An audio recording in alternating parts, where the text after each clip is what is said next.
Mən Ballar Rəşadla meyxana deyən adam görməmişəm.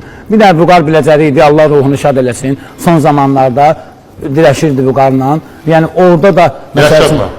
Orada da Rəşad Dağlı özü istəyirdi ki, bu meydan olsun. Rəşad Dağlı özü istəyirdi ki, bu meydan olsun. Çünki Vüqar Biləcərinin istedadı ona çatırdı ki, Rəşadla desin. Bilirsiniz? Aydının çatmır, yəni, yox, siz başa düşmürsünüz ki. Başa düşürün, siz Aydını əruzla desəz, mən qəbul eləyərəm. Burada dəyişmədən söhbət gedirsə, valla, mən Rəşadın, baxın, açıq qoyaq, Rəşadın bütün qafiləni və bütün dediyi meyxanə.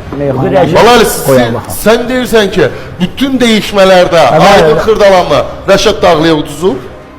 Uduzmayıb, yox. Sadəcə olaraq Rəşadın liderliyi görsənib, Rəşadın tərzi görsənib orada. Aydının da tərzi bir başqa yerdə görsənib. Yəni, Aydınla Rəşadı biz qardaş bilirik, dost bilirik. Amma vallahi billahi, mən görsən mənim kəndimdə Kərim kimi, Məşəd Baba kimi meyxana maçdağarı icad olub. Yəni, biz meyxananın beşiyində bölmüşük, bizim anamız qundağımızı yelləyəndə meyxana ilə yelləyib. Yəni, Aydın kimi meyxana deyən olmayıb heç. Bu başqa bir şeydir. Amma liderlik xüsusiyyət tamam bir başqa şeydir. Komandada 11 də, futbol komandasında 11 də oyunçu olur, amma kapitan bir nəfər olur. Bu hər sahədə elədir. O demək deyil ki, kimsə az bilir.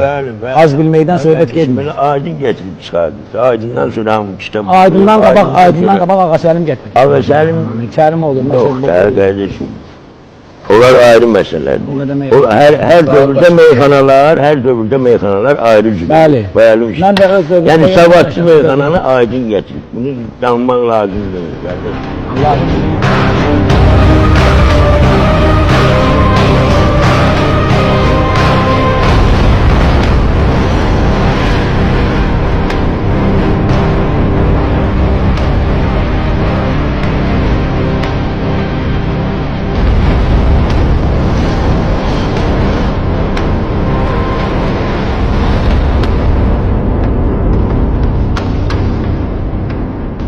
Mən Ballar Rəşadla meyxana deyən adam görməmişəm. Bir də Vüqar Biləcəri idi, Allah ruhunu şad eləsin. Son zamanlarda dirəşirdi Vüqarla. Yəni orada da orada da Rəşad Dağlı özü istəyirdi ki, bu meydan olsun.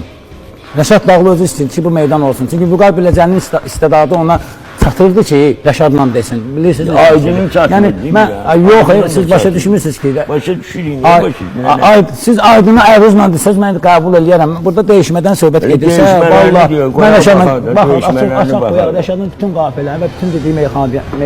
Balali, sən deyirsən ki, bütün dəyişmələrdə Aydın xırdalanma Rəşad Dağlıya uduzub?